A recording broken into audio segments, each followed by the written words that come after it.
این تراکتور راننده ندارد. یک علامت دیگری پیشرفت تکنیکی کشاورزی. شاید در آینده نزدیک دهقانان تراکتورهای به دست بیارند که با یک ضمیمه تلفنی خودشان کشت میکنند و میدروند. وقتی این کشور تأسیس یافت تقریباً 50% امریکایی‌ها کشاورز بودند. حالا کمتر از 1% را تشکیل می‌دهند.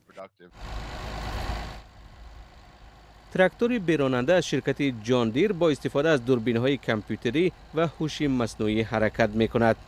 اما کشاورزان کشتکار را به دست این دهقان صنعی می‌سپارند. من در این زمینه حجمی سوزشواری زمین کشت نشده را دیده میتوانم. اگر چیزی ناشناس پیش آمد تراکتور میایستد و مرا آگاه میکند که میتوانم از دیگر راه روم. دوربین‌های نظارتی امکان میدهند هر وقت که خواستید کشتزار را ببینید.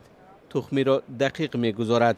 داروهای کیمیاوی را به همان جای رستنی میپاشد که ضرورت دارد و از این راه پول را صرفه‌جویی میکند و به طبیعت زیان نمیرساند.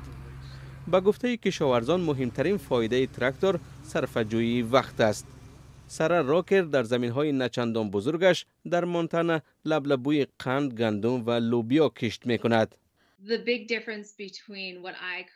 بین تراکتوری که حالا من دارم و تراکتوری بیروننده فرق بزرگی هست.